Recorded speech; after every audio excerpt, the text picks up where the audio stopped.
Okay, good day mga ka-Airsoft. Hello po sa inyo lahat. Good day mga kabigman. Ngayon po mga ka-Airsoft, meron po tayong rito pahabol no na lalamove. Okay, papalalamove natin no. Para sa birthday celebrant tomorrow si Sir Herman Asuncion Litex no. Bali mag-ama to na magkasabay ang birthday nila.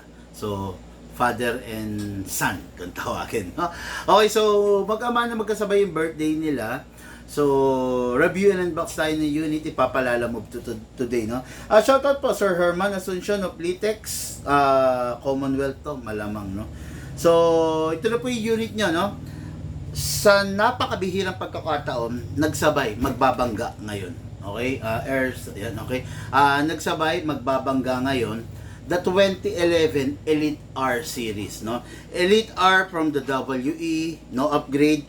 Elite R from the SRC premium unit, full upgrade. Okay? Napakabihira ng pagkakataon na to, magbabanggaan ang dalawang Elite R. Okay? So, simulan na natin, no? Sir Herman Asuncion, ito po yung unit nyo, medyo mamabilisin ko lang po, no? Para kasi nandyan yung lalamove rider eh. Okay? So, ngayon mga Airsoft, no? Elite R, parehas. Kung makikita nyo, ito hindi yata kita. Look at the grip, parehas na parehas. Okay? Parehas na parehas. Ito po, wala po tong upgrade Walang upgrade, as in wala talaga. Okay? Ito yung parang yung mga unit na mabibili nyo sa iba. Okay? Ito, walang upgrade to. Ayan, makikita nyo, kumakalog na kagad, di ba? Ayan, no? Ito halos walang kalog. Makikita nyo ito, kumakalog na kagad, no? Ito, halos wala. Okay? Yan yung banggaan, yan yung difference ng upgraded ng high-end versus the low budget. Ayan, no? Low budget kasi ito, W ito eh, okay? Ito, SRC, high-end, okay? So, unang-una, pagbabanggain natin sila, parehas ang grip nila, okay? Ito lang, merong design na ganito, which is, ako sa totoo lang, medyo hindi ko gusto to, itong logo na to, kasi nagmumukha siyang laruan eh, no? Then, ang pinagkaiba nila, number one, itong high-end is, ayan, no, naka-magwell agad, may embudo ka agad. Ito wala, okay? Sa slide, parehas sila. Ito lamang dahil merong markings. Ito naman, plain and ordinary. Okay? Tapos sa ibabaw nila, ito, merong stripe na groove dito sa parehas sila. Parehas kasi itong unit na to. Okay? Tapos, ang lamang nitong isa naka-optic sight, ito, conventional lang. Naka-bomber sight na optic, ito, conventional lang. Okay? Parehas silang may rail para sa lalagyanan ng upgrades, flashlight, laser. Okay, ang barrel nitong isa silver, itong isa all black. Okay? Parehas sila ng hammer, parehas sila ng trigger, parehas ng beaver tail, parehas silang ambidextrous. Okay? Itong isang unit na to, kasi natin i-lock natin manually, hindi siya naka-fix outer barrel. Okay? Hindi naka-fix outer barrel, hindi naka-fine tuning, hindi naka-trigger job, hindi naka-hammer protection pad, hindi rin naka-hop-up rubber. Lahat, wala. As in, wala. Zero upgrade to. Okay? Ngayon, ito naman full upgrade. Number one, naka-fix outer barrel, naka-fine tuning, naka-trigger job, naka-hammer protection pad, naka-hop-up rubber, naka-enhanced big bore nozzle. Lahat ng upgrade na sinasabi natin nandito sa isang unit, ito as in wala. Okay? Ngayon makikita nyo, pagbabanggain natin. Bihira to pagkakataon na ganito, no? Dalawang version, isang parehas Taiwan, ito, the budget meal, ito, the high-end edition. Okay? So, ngayon kuha tayo ng silicone oil. Parehas natin silang isi-silicone oil, slide stopper, nozzle. Okay? Slide stopper, nozzle. Okay. Yan ha. Again, budget meal edition, premium edition. No upgrade, full upgrade. Okay, ngayon, kunin natin ang magazine syempre, no? So, press the valve, then spray. Okay? Then dito rin, spray. Okay. Ngayon, kunin natin yung green gas, syempre. 12 kg lang ang gagamitin natin dito. Okay? Ito, 12 kg. Hindi siya pwedeng 14 kg, hindi rin siya pwedeng CO2.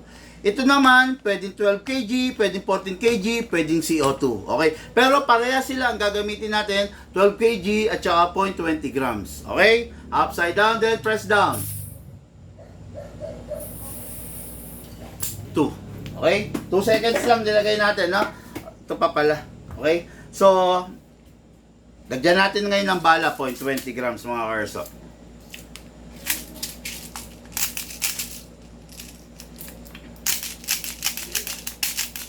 Sensyahan nyo na, nagloko yung yung reloader kong malaki. Nabagsak ng isang customer. Okay, ayan. Ganyan ang paglalagay ng bala ha. Left and right, left, right, left, right, left, right. Ganyan, palabas man yung sasakyan. Ganyan ang tamang orientation. Okay? Ngayon, syempre, nilagyan na natin to. Kunin natin yung isang magazine din, no? Yung magazine is, lagyan rin natin ng 0.20 grams sa bala. Okay? Tak. Okay, parehas na sila, 0.20 grams ha. Kailangan mga airsoft, walang puwang. Okay? Ngayon, lagyan natin ng green gas. 1, 2, okay. So, ito na, 0.20 grams, 0.20 grams, 12 kg, 0.20 grams, 12 kg. Lucas! Video. Saan si Lucas? Oh. Sige, kailangan wag malikot ha. Go. Okay mga airsoft, sa napakabihirang pagkakataon, 2011 Elite R Taiwan, no upgrade, Taiwan premium upgrade. Okay? Pasok. Pasa. Chrono test. 357 FPS. 353 FPS. 353 FPS. 353. Ngayon makikita nyo, masisilayan nyo yung full upgrade version. Okay? Yung full upgrade version, full upgraded, napakaganda, napakatindi ng karga, premium na premium. Firing. 476 FPS. 478 FPS. 474 FPS. Okay, nakita nyo naman, yan ang difference ng dalawang unit. Ngayon mga airsoft, hindi na natin papatagalin. Firing po tayo. Firing!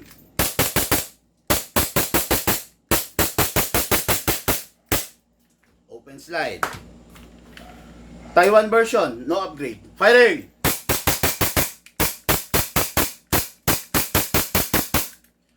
Open slide. Okay, open slide means wala nang bala. Next thing to do, release the magazine, then release the slide. Then rest the hammer by pressing the trigger. Yan, nakita nyo, yung upgraded versus the no upgrade version. Kayo na po ang umusga. Para sa ating ka-airsoft, Herman Asuncion of Litex Commonwealth, Quezon City to? O San Mateo na ba? QC pa, no? Litex Commonwealth, okay? So, yung unit, parehas 2011, parehas Taiwan, no upgrade, upgraded. Maraming salamat po. Lahat po tayo nagmula sa iba't ibang larangan. Pinagbuklod, pinag-isa ng iisang libangan. Yun po ang paglalaro ng airsoft, patid po sa inyo ng inyong lingkod, Bigman.